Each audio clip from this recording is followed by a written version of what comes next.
Và số đến có kia gồm chụp nhóm tới đấy chúng tôi nâng video để muốn riêng việc biết make slide trong tới giờ việc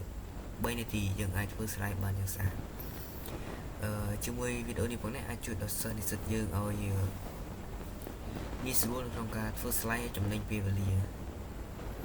ការធ្វើនេះធ្វើជាមួយនឹង Gamma Amp បាទចឹងកុំឲ្យខាត់ពេលយូរយើងចូលទៅកាន់ការធ្វើ slide ទាំងអស់គ្នាជាដំបូងយើងចូលទៅកាន់ Google Chrome បាទហើយ search ពាក្យថា Gamma App បាទហើយយើង scroll ចុះក្រោមមកនេះឃើញពាក្យថា Gamma ហើយចុចតាមខ្ញុំមកនេះបន្ទាប់មកវានឹងចេញបែបនេះអញ្ចឹងនេះគឺជា template ដែលខ្ញុំបានធ្វើកាលពីមុនរួចហើយខ្ញុំនឹង create new ថ្មីសម្រាប់អ្នកនរគ្នាបាទគឺវាចេញបែបនេះអញ្ចឹងយើងបាច់មើលអីច្រើនទេយើងចុចមើលខាងឆ្វេងដៃ percentage បាទចុចតាមខ្ញុំមកហើយនេះគឺជា topic ដែលយើងត្រូវដាក់ឧទាហរណ៍ខ្ញុំដាក់ engineering មួយបាទហើយអញ្ចឹងខ្ញុំចង់ឲ្យវារៀបខ្លះជា engineering អញ្ចឹងយើងត្រូវធ្វើវាជា presentation ដើម្បីយើងបកស្រាយ slide បាទហើយយើងចុចយក continue បាទវានឹង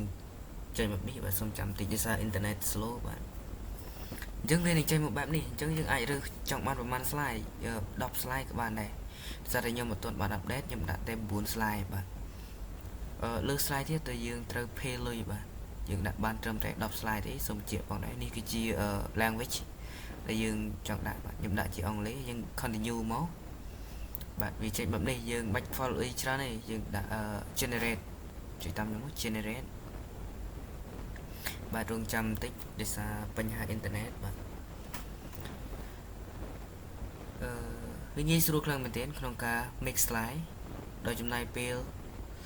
មិនយូរហើយក៏ងាយស្រួលផងដែរបាទសូមរងចាំបន្តិចបាទវានឹង generate មកបែបនេះអញ្ចឹងនេះគឺជា slide ដែលខ្ញុំបានបង្កើតវាឡើងដោយប្រើនឹង Gamma App វានឹង generate បែបនេះបាទដោយសារតែបញ្ហាអ៊ីនធឺណិតវារៀងរអាក់រអួលបន្តិចហើយបាទចេញមកគ្រប់9 slide ដែលខ្ញុំបានកំណត់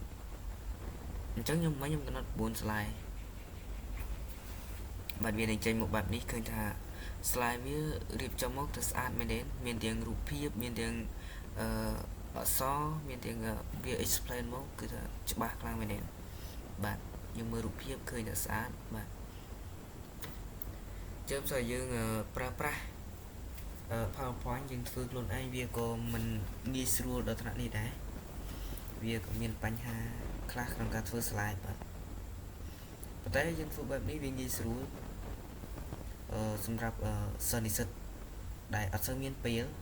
យើងអាចប្រើ Gamma នេះបានយើងឃើញថា slide ស្អាតខ្លាំងមែនទេអញ្ចឹងខ្ញុំនឹងប្រាប់អ្នកគ្នាពីរបៀបforward ពី Gamma ទៅជា PowerPoint វិញបាទអញ្ចឹងយើងគ្រាន់តែចុច share ហើយយើងយក export មកនេះវាមានយើងចង់ export ទៅជា PDF ក៏បាន PowerPoint ក៏បាន Google Slide ក៏បានស្អីចិត្តយើងអញ្ចឹងខ្ញុំចង់ដាក់វាទៅជា PowerPoint អញ្ចឹងចុច PowerPoint បាទដោយសារបញ្ហាអ៊ីនធឺណិតខ្ញុំសូមបដូរ Wi-Fi តិចសិន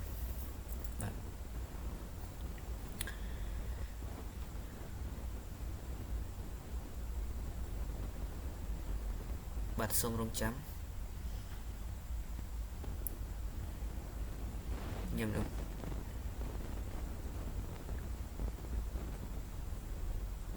បាទខ្ញុំបដូរ Wi-Fi តិចសិន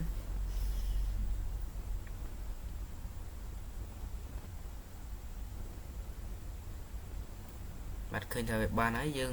ចូលទៅនេះគឺជាអ្វីដែលយើង forward ពី Gamma មក PowerPoint វិញគឺថាងាយស្រួលមែនយើងអាចកែវានៅក្នុង PowerPoint បានផងដែរបាទគឺថាងាយស្រួលបាទវីដេអូនេះក៏ជាចុចទីបញ្ចប់បាទសូមអរគុណចំពោះការមើលវីដេអូ please subscribe my YouTube and follow my page បាទសូមអរគុណ